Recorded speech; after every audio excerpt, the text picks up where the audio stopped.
Good day mga ka-soil mate. This is the scene in my backyard now. Piles of autumn leaves.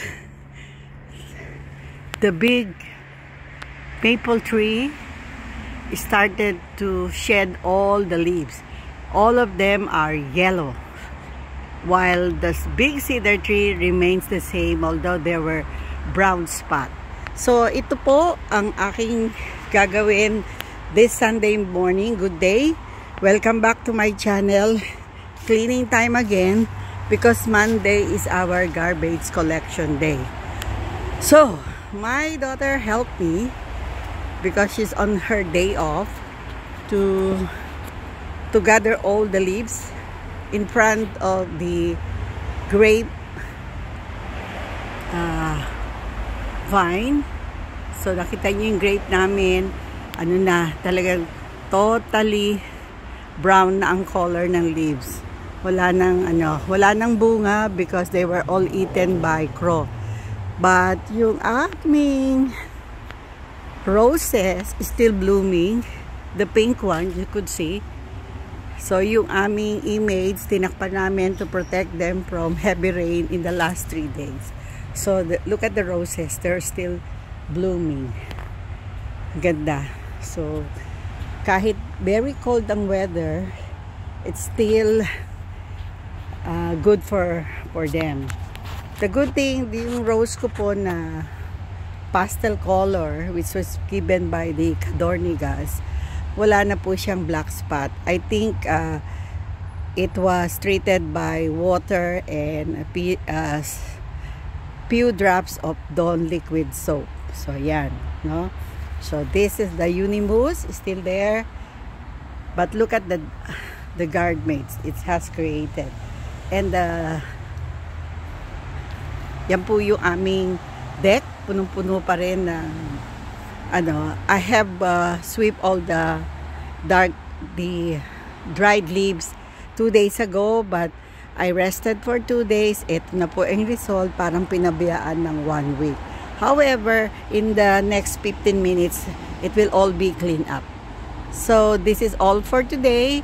Yung aking 2 apple tree na replanted, they were all alive and thanks God. So, ang ano po natin, ang ating pong lesson ngayon ay lahat tayo ay tulad ng leaves, mahuhulog, magkakaroon ng bagong stage. There will come time in our life that we all have a low period.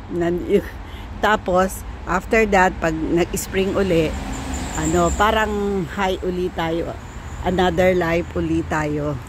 So, ganyan lang po. Wag po tayong malungkot kung may mga nalalaglag na leaves kasi it means there's new hope. For every downturn, there is upturn. So, yun lang mga ka-soil mate. I hope you're enjoying your Sunday afternoon. It's cold. I think 2 degrees Celsius dito sa Langley, BC. But still, we're happy because there's no heavy rain. So we can do clean up. We can do our job with lesser mess because the leaves we are picking up are all dried. Hindi siya masyadong mabigat. Unlike kung may heavy rains, naka-stick yan sa ground.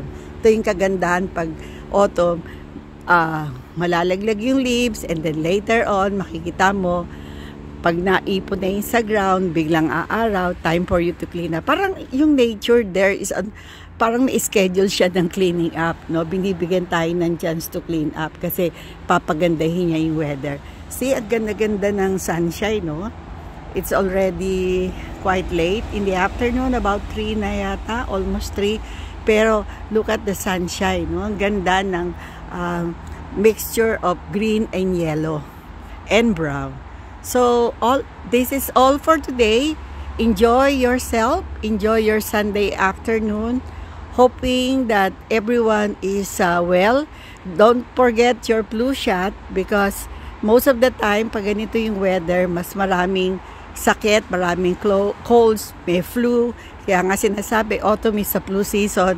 So it's free and all you have to do is take your time, walk in any pharmacy and have an appointment so they can book you up. Again, this is Au Lucas, and hope I could see you again in my next vlog. Bye for now.